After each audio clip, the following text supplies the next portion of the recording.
नमस्कार साथियों, कैसे हैं आप सभी लोग। सबसे पहले वो विद्यार्थी जो जूनियर असिस्टेंट, स्टेनो, लेखपाल या फिर किसी भी यूपी ट्रिपल एससी की तैयारी कर रहे हैं, उन सब के लिए जो मैंने वादा किया था, आपको पता है जिस दिन प्रवर्तन सिपाही का रिजल्ट जारी किया गया था, उस दिन मैंने उस खुशी में मैंने यूपी ट्रिपल एससी के सारे बैच पर ऑफर दे दिया था और मात्र 99 रुपए का बैच हमने दे दिया था।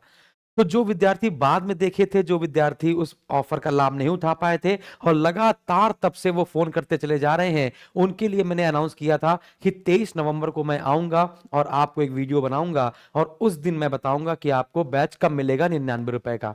तो आज 23 नवंबर है और अभी बज रहे हैं 4:30 4:45 के आसपास। तो अभी से ये ऑफर मैं आपको दे दे रहा हूं। जो भी विद्यार्थी चाहे यूपी ट्रिपल एससी में जूनियर असिस्टेंट, स्टेनोग्राफर, यूपी लेखपाल, यूपी ट्रिपल एससी पेट, यूपीजी के कंप्यूटर, इन सब की कोई भी तैयारी कर रहा है और या फिर होम गार्ड की वैकेंसी आई हुई है, आप होम गार्ड की तैयारी कर रहे हैं, तो ये सभी बैचेस की फीस हमने मात्र कर दी है 99 रुपए, सिर्फ 24 घंटे के लिए। इसके बाद मैं नहीं कर पाऊंगा बच्चों, क्योंकि हम लोगों को भी सर्वर का चार्ज, फैकल्टी का सैलरी और दुनिया भर की चीजें हमको देनी होती हैं, है ना।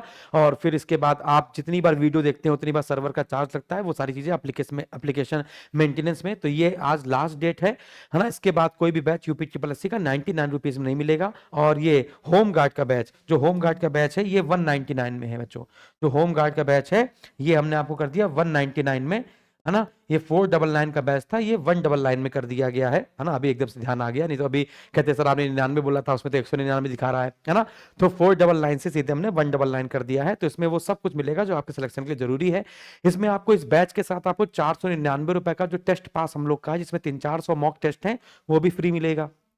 समझे ना। इन 99 रुपए में टेस्ट पास भी मिल जाएगा। समझ में आ गया। पूरे लेक्चर मिल जाएंगे, मॉक टेस्ट मिल जाएंगे, क्विजेस मिल जाएंगे, पूरी क्लासेस मिल जाएंगी, सब कुछ मिल जाने वाला है। और होम गार्ड का बैच मात्र 199 रुपए मिल जाने वाला है। ये सारे बैच 99 रुपए के, ये 199 रुपए का। तो मैंने आपका वादा पूरा किया। अब कृपया करके जिसने नहीं लिया है वो शेयर कर दे वीडियो को, और कल 4:30 बजे तक ये बैच खरीद ले। अभी जाइए, अभी खरीद के खत्म कीजिए, ठीक है ना। अब हम लोग यहाँ पर बात करने वाले हैं, सबसे ज्यादा मोस्ट अवेटेड वीडियो था हमारा ये वाला, कि सर अभी मैंने कुछ समय पहले एक फॉरेस्ट गार्ड का फाइनल कट ऑफ का एक्सपेक्टेड कट ऑफ बताया है। फाइनल कट ऑफ क्या रह सकता है, उसमें भर भर के कमेंट आए कि इन्फोर्समेंट कांस्टेबल का कब बताओगे, कितने दिन से बोल रहे हो। बेटा डेटा पूरा आ जाएगा तभी तो बताऊंगा।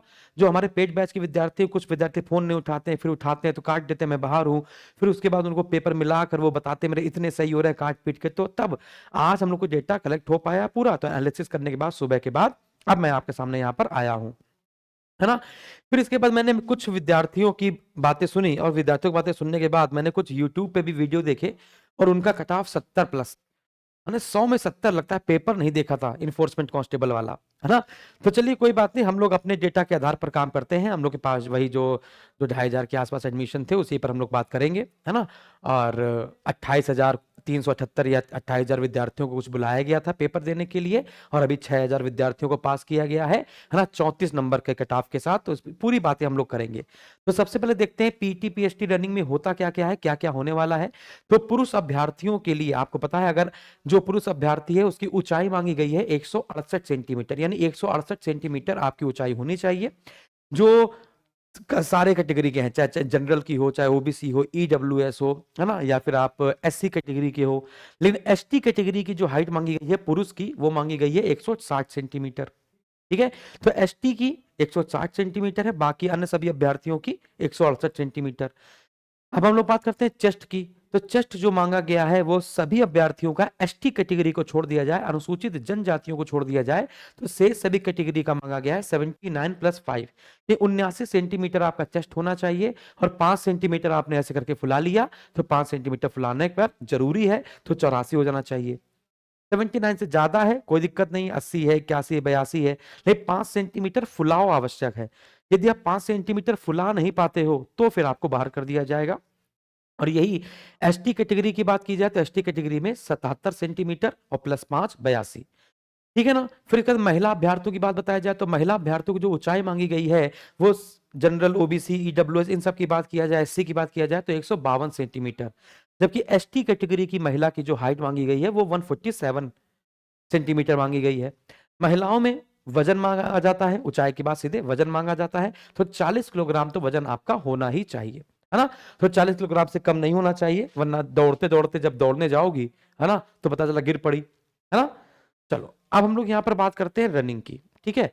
अब आपको पता है जनरल आपने पेपर दे दिया, पास हो गए, अब इसके बाद यहाँ पर कह रहा है जो रनिंग होगी वो समझ लीजिए। जो पुरुष कैटेगरी की रनिंग होगी वो 4.8 किलोमीटर दौड़ना होगा बच्चों 27 मिनट में।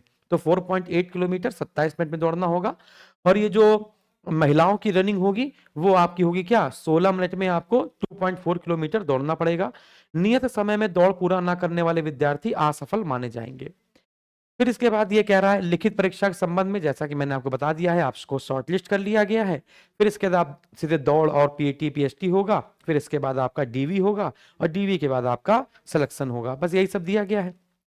अब यहां पर हम लोग देखते हैं कि बच्चों जो रिजल्ट जारी किया गया है ना, वो कितना जारी किया गया है। तो अब यहां पर जो कट ऑफ का रिजल्ट जारी किया गया है, जो आपका रनिंग के लिए रिजल्ट जारी किया गया है पीटी पीएचटी के लिए, वो कितना है? जनरल कैटेगरी का 34 34 34 34 34, सबका 34 34 34 है। तो ये आपको ध्यान रखना है। अब एक बात समझा देता हूं मैं आपको। जनरल कैटेगरी की वैकेंसी ज्यादा है, एससी कैटेगरी की वैकेंसी कम है, एसटी कैटेगरी की भी वैकेंसी कम है, ओबीसी की ठीक ठाक है, और महिलाओं की 95 के आसपास वैकेंसी है। तो महिला का जो कट ऑफ गया था वो मात्र 13.75 गया था। भूतपूर्व सैनिकों का 22 गया था। स्वतंत्रता संग्राम सेनानी के आश्रित 30 कट ऑफ गया था, बाकी सब लोगों का 34 कट ऑफ गया था। तो ये आपका कट ऑफ था। अब यहाँ पर हम लोग बात करते हैं फाइनल कट ऑफ क्या रह सकती है, यहाँ पर इस पर चर्चा की जाए। तो ये बात मैंने आपको बता दी है। इसके बाद ये देखिएगा, सबसे पहले विशेष बात ये समझिएगा, जिन भी विद्यार्थियों के 45 से ऊपर नंबर है, जिन भी विद्यार्थियों के 45 से ऊपर नंबर है, वो सभी विद्यार्थी रनिंग के लिए जाएंगे। बस ये मैं कह रहा हूं। मैं नहीं कह रहा हूं कि 45 नंबर कट ऑफ जाएगी, हो सकता है उससे नीचे जाए, भगवान करे उससे नीचे जाए, तुम सब लोग सेलेक्ट हो जाओ, लेकिन ऐसा संभव नहीं है ना। तो 6000 विद्यार्थी बुलाए गए हैं। तो अगर 6000 विद्यार्थी बुलाए गए हैं तो उनमें से सिलेक्शन तो सिर्फ 477 लोगों का ही होना है, 477। तो जैसे कि अगर मैं यहाँ पर देखूं तो यहाँ पे कहीं लिखा तो था यार, कहाँ गया? 6060 विद्यार्थियों को बुलाया गया है ना। तो यहाँ पे कह रहा है, देखो यहाँ पे क्या लिखा हुआ है, कह रहा है कि लिखित परीक्षा के स्कोर के आधार पर पीटी पीएचटी के लिए 6060 विद्यार्थियों को बुलाया जा रहा है। तो 6060 विद्यार्थियों को बुलाया गया है, तो सिलेक्शन सिर्फ 477 लोगों का होगा। तो समझ लीजिए 28,000 विद्यार्थियों में से 34 नंबर सिर्फ और सिर्फ कितने लोगों ने प्राप्त किए? 6000 लोगों ने। लेकिन अगर हम लोग और आगे बढ़े तो क्या फाइनल कट ऑफ इतनी ही रहेगी? नहीं, मैं सिर्फ इतना कह रहा हूं कि 10 से 12 नंबर ज्यादा जाती है। अगर 12 नंबर ज्यादा जाती है, जिसमें भी फिजिकल वगैरह होता है, रनिंग वनिंग होती है, तो उसमें 15 नंबर पहले गिर जाती है ना। जैसे फॉरेस्ट गार्ड के भी 15 से 20 नंबर पहले रुक जाएगी, प्रवर्तन कांस्टेबल की भी 15 से 20 नंबर रुक जाएगी। लेकिन वैकेंसी के ऊपर डिपेंड करता है, जैसे जनरल की वैकेंसी ज्यादा, ओबीसी की कम है। अब देखिए यहाँ पर देखिए, जनरल की 225 वैकेंसी है, ओबीसी की 99 है, ईडब्ल्यूएस की 47 है, एससी की 93 है, एसटी की मात्र 13 है। तो एसटी की मात्र 13 है, तो मतलब इसका थोड़ा मतलब ये हुआ ना कि बहुत कम कट ऑफ जाएगी, है ना। तो वैकेंसी के ऊपर भी डिपेंड करता है ना। फीमेल आरक्षित वर्ग में आता है, तो इसी में से सभी कैटेगरी से मिलाकर फीमेल में 95 पद पहले से आरक्षित है, तो इनकी कट ऑफ कम जा सकती है। तो जो फाइनल कट ऑफ जा सकती है वो जनरल कैटेगरी की 52+2। अगर मैं अपने डेटा के अकॉर्डिंग बात कर रहा हूं, जो आप लोगों ने डेटा दिया उसके अकॉर्डिंग बात कर रहा हूं। अगर हम लोग और भी डेटा देखें, जो फर्जी, जिनके 75 नंबर है, 76 नंबर है, 80 नंबर है ना, उनको मैं हटा दिया हूं। जिन्होंने जैसे 70 80 85 लिखा हुआ है ना 100 में, वैसे ही मैंने उनको किनारे कर दिया। हमने कहा तुम भैया फर्जी हो, है ना। क्योंकि कुछ लोग तो नहीं होता तो भी वो बढ़ा बढ़ा कर लिखते ताकि इनका डेटा गलत हो जाए। तो जो मैंने सटीक डेटा उठाया है, जो काट पीटने के बाद जो बेसिकली नंबर आए हैं, वो ये है। जनरल की 52+2 - 2 यानी कि 54 के आसपास, मैक्सिमम 54 हो सकती है, और मिनिमम देखा जाए तो 50। तो 50 मिनिमम से इससे नीचे नहीं होगी, और 54 के आसपास वो जा सकती है। ओबीसी की भी ऐसे मान के चलेंगे, और ईडब्ल्यूएस की भी ऐसे मान के चलेंगे। एससी कैटेगरी की थोड़ी सी कम हो सकती है, 49+2 - 2 एससी कैटेगरी की। और फीमेल की थोड़ी सी और कम चली जाएगी, 48+2 - 2 जाएगी, क्योंकि फीमेल की संख्या कम है, कम लोगों ने फॉर्म भी भरा था, और फीमेल इसमें कम भी होती हैं। तो इसकी हमारे अगर वेरी करेगी कहीं पर जाके, फीमेल की हो सकती है वेरी करे, तो 48+2 - 2 बता रहा हूं, यहाँ पे 45+2 - 2 के भी चांसेस हैं, है ना। क्योंकि फीमेल हमारे पास एडमिशन में भी बहुत कम थी। तो यहाँ पे मैं 45+2 - 2 लिखूंगा तो भी कोई जाती नहीं होगी, इससे भी कम जा सकती है, मैं कह रहा हूं। इन बाकी सारी बातें मैंने आपको बताई हैं, ये सिर्फ अति संभावित है बच्चों। इसका रियलिटी से लेन-देन हो भी सकता है। अगर इसी इतनी कट ऑफ चली जाती है तो इसका मतलब ये नहीं कि आयोग से हमें कुछ पता चल गया है, ऐसा कुछ नहीं है। ठीक है ना? ये आपके डेटा के आधार पर है। ठीक है बच्चों? तो बस इतना ही मैं आपको बताना चाह रहा था, जो आप सुनना चाह रहे थे कि सर बता दीजिए, तो मैंने डेटा के आधार पर आपको बता दिया है। बाकी गलत हो जाता हूँ तो कोई दिक्कत नहीं है, सही हो जाता हूँ तो भी कोई बड़ी बात नहीं है, है ना? वो आप ही के डेटा है और आप ही के अकॉर्डिंग मैंने यहाँ पर आप बता दिया है सब छाँट-छूट के। Thank you very much. जय हिंद। कितने लोग हमारी बात से सहमत हैं, ज़रूर बताइएगा।